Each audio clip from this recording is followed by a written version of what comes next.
Imagine a being of pure light, a figure so radiant that it seemed to be the very embodiment of brilliance itself. This being was not just a source of light, but the light itself, illuminating everything around it with an ethereal glow.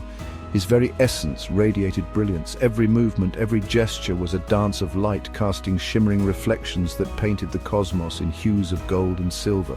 This was Lucifer, the Lightbringer, a name that echoed through the heavens, a title that spoke of his unparalleled beauty and unmatched splendor. He was an angel, yes, but he was so much more. Lucifer was perfection. His features were flawless, his form impeccable, a testament to the divine craftsmanship of his creator. His intellect knew no bounds. He possessed a mind that could unravel the deepest mysteries of existence, a wisdom that surpassed the knowledge of all other celestial beings. His understanding of the cosmos was unmatched.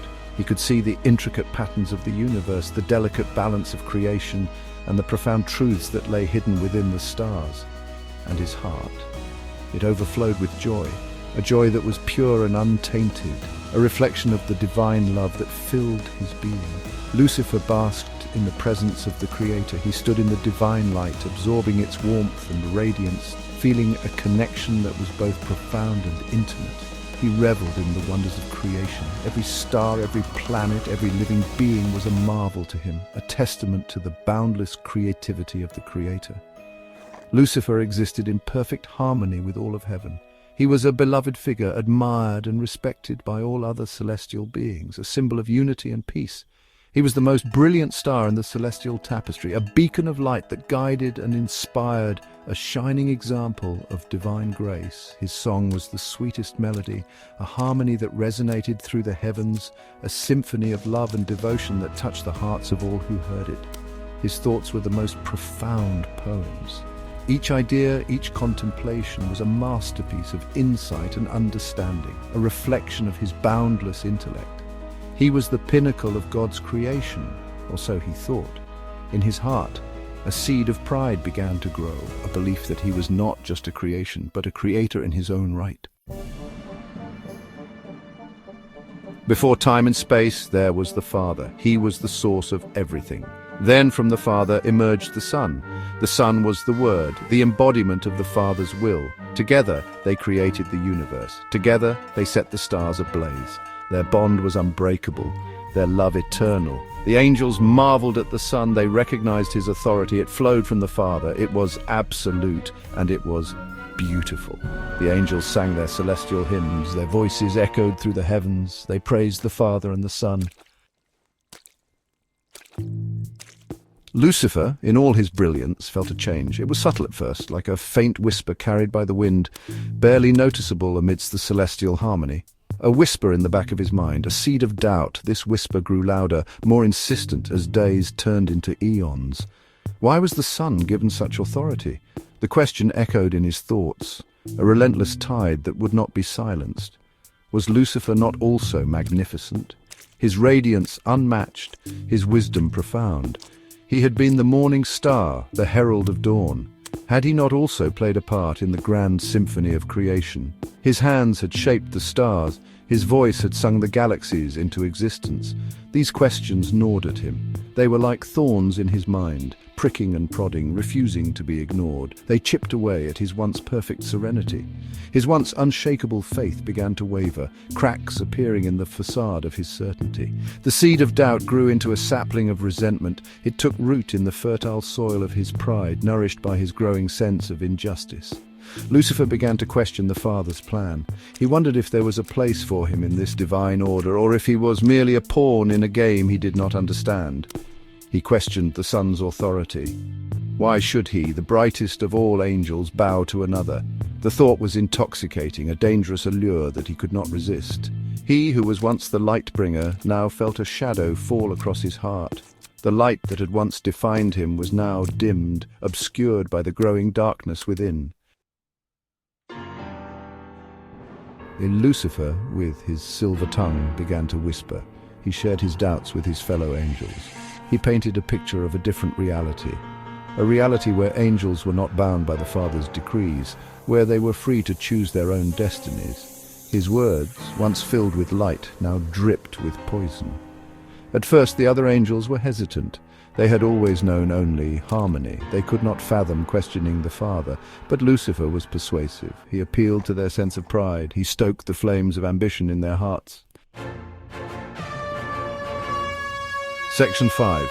The formation of factions. Heaven, once a unified chorus, began to fracture. The celestial realm, which had always been a place of perfect harmony and unity, started to show signs of discord. The once harmonious melodies of the angels began to falter, and the seamless unity they shared started to crumble. The angels split into factions. Groups that once sang together in perfect unison now found themselves at odds. The bonds that held them together were weakening, and the once inseparable choirs were now divided into distinct groups, each with its own beliefs and desires. Some remained loyal to the Father and the Son. These angels continued to worship with unwavering devotion, their faith in the divine order unshaken. They believed in the wisdom and benevolence of the Father and the Son, and they found solace in their continued service. They understood the natural order. They cherished the harmony. For them, the celestial hierarchy was a source of peace and stability. They saw the beauty in the structure that had been established and found joy in their roles within it. But others, swayed by Lucifer's promises, started to question. They craved autonomy. They desired power. These angels, once content with their place in the divine order, began to feel a stirring of discontent. Lucifer's words ignited a spark within them, a longing for something more. Lucifer, now calling himself Satan, rallied his followers. His transformation was both physical and ideological. As his wings darkened, so did his intentions. He became a symbol of rebellion, a beacon for those who felt oppressed by the divine order. He promised them freedom from the Father's tyranny. His speeches were filled with grand promises of liberation and empowerment. He painted a picture of a new world where they would no longer be bound by the constraints of the old order. He promised them a new order, an order where they would have the freedom to choose their own paths, to forge their own destinies. His vision was intoxicating, and many angels found themselves drawn to his cause, an order where they would be the rulers. They imagined themselves as sovereigns, wielding power and authority. The allure of such a future was irresistible to those who had grown weary of their subservient roles. His words resonated with those who had fallen prey to their own vanity. The promise of power and autonomy fed their egos, and they began to see themselves as deserving of more. The seeds of rebellion had been sown, and the celestial realm would never be the same. Section 6. War in Heaven. The tension finally snapped. War erupted across the celestial plains. Angels clashed with angels. The light of heaven was obscured by the smoke of battle. Swords of pure energy met in thunderous clashes. The very fabric of creation trembled under the weight of the conflict. Leading the forces of heaven was the Son. His eyes blazed with righteous fury. He fought not for power, but for the love of his Father, for the love of his loyal angels, and for the love of those who had strayed. Section 7. Cast out. The battle raged for what seemed like an eternity, but the outcome was inevitable. The Son, wielding the power of the Father, was unstoppable. One by one, the rebellious angels fell. Their light extinguished, their wings clipped, they were cast out of heaven. Lucifer, once the light-bringer, now known as Satan the adversary, was defeated. His rebellion had failed. He had gambled everything on his pride and lost. He was cast out of heaven, along with his followers, banished to the darkness. Section 8. A New Hope. The war was over, but heaven was forever changed. The once perfect harmony was shattered. The loyal angels mourned the loss of their brethren. The Father, in his infinite wisdom, knew that this was not the end.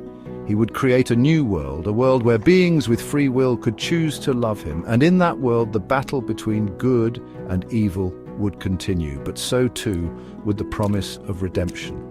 For even in the darkest depths, the Father's light could still shine through.